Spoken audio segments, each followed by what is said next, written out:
کشش ثقل کی لہروں کو آخرکار دریافت کر لیا گیا ہے۔ میں اسے سمجھانے کی کوشش کرتا ہوں۔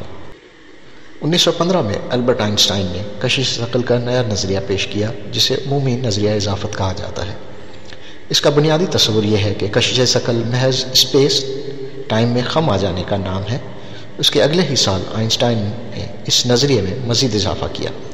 اس نے یہ نتیجہ نکالا کہ اگر اسپیس اتنی لچکدار ہے کہ اس میں خم آ سکتا ہے تو پھر اس میں لہریں بھی پیدا ہو سکتی ہیں۔ اس کا مطلب یہ ہوا کہ اگر کوئی چیز اسپیس ٹائم کی چادر کو زور سے ہلاتی ہے تو اس سے اسپیس ٹائم کی چادر میں لہریں پیدا ہوں گی۔ ان لہروں کو ہم کشش ثقل کی لہریں کہتے ہیں۔ ظاہر ہے کہ میرے ہاتھ کی حرکت سے کشش ثقل کی لہریں پیدا نہیں ہوں گی۔ اس کے برعکس ان کا باعث ایسی فلکی حادثات ہوں گے جن میں بہت زیادہ توانائی خارج ہو۔ مثال کے طور پر ایک دوسرے کے گرد تیزی سے گردش کرتے ہوئے نیوٹران ستارے یا بلیک ہولز اس قسم کی لہریں پیدا کریں گے۔ کم از کم تھیوری تو ہمیں یہی بتلاتی ہے۔ اب سوال یہ ہے کہ اس نظریے کو کیسے پرکھا جائے۔ ریاضی کی مساوات ہمیں یہ بتلاتی ہے کہ جب کشش ثقل کی لہریں کسی جسم میں گزریں گی تو یہ اس جسم میں طوالت کی لہریں پیدا کریں گی۔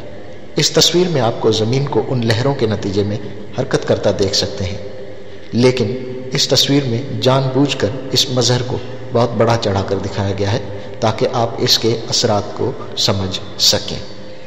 ہم ان حرکات کی مقدار کو ریاضی کی مساوات سے معلوم کرنا چاہیں تو ہم دیکھیں گے کہ طوالت میں ایسا اضافہ انتہائی معمولی ہوگا، یعنی ایک ایٹم کے قطر سے بھی بہت کم۔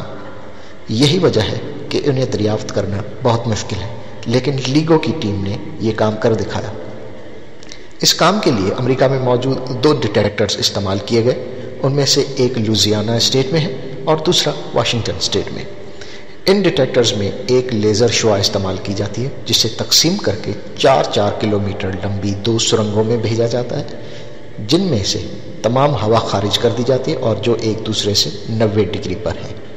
جب یہ شعاعیں سرنگ کے آخر میں موجود آئنوں سے ٹکرا کر واپس آتی ہیں تو آپس میں مل کر ایک پیٹرن بناتی ہیں جسے انٹرفرنس پیٹرن کہا جاتا ہے۔